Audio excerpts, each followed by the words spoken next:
जी आइए उसी क्वेश्चन के कुछ और पार्ट कर लेते हैं जो हमने पिछले वीडियो में किए थे। एक बार रिव्यू कर लेते हैं। Alpha and beta are the zeros of a x square plus b x plus c given quadratic polynomial. तो यहाँ पे अल्फा और बीटा की वैल्यू होगी माइनस बी बाई ए और अल्फा बीटा की वैल्यू हो गई सी बाई।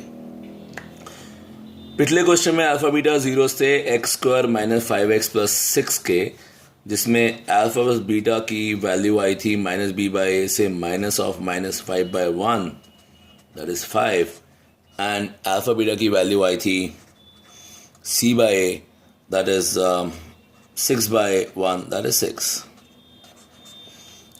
पिछले वीडियो में मैंने बताया था आपको, तो ये फोर्थ पार्ट रहेगा, two alpha plus three beta plus into three alpha plus two beta. हमें इसकी वैल्यू निकालनी है। मैं फिर आपको हम्बल रिक्वेस्ट करूंगा, आपको अल्फा बीटा निकालने की ज़रूरत नहीं है, आपको एक्चुअल जीरोज निकालने की ज़रूरत नहीं है। उससे ये क्वेश्चन हो सकता है बिकॉज ये क्वाड्रेटिक पॉलिनोमियल सॉल्व हो सकता है, इसके जीरोज हम निकाल सकते हैं, बट कई बार ऐसा क्वाड्रेटिक पॉलिनोमियल आ गया तो अब आप इसके जीरोज नहीं निकाल सकते, बट इसका आप सम और प्रोडक्ट निकाल सकते हैं। बात को समझिए मेरी जरा प्लीज़। जब भी ऐसे क्वेश्चंस आएंगे आपको उनको इस फॉर्मेट में चेंज करना है, अल्फा प्लस बीटा और अल्फा बीटा के फॉर्मेट में चेंज करना है। आइए दोस्तों इस क्वेश्चन को करते हैं। चलिए डिस्ट्रीब्यूटिव प्रॉपर्टी लगाएंगे। टू अल्फा ब्रैकेट में three alpha plus two beta plus three beta bracket में three alpha plus two beta, multiply करेंगे six alpha square plus four alpha beta plus 9 alpha beta plus 6 beta square. This is 6 alpha square, 6 beta square. This is alpha square plus beta square. And this is 13 alpha beta.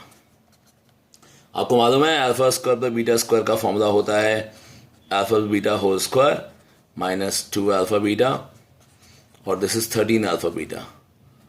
The value of this alpha beta is 6. Now we put the value of this, this and this in the next step.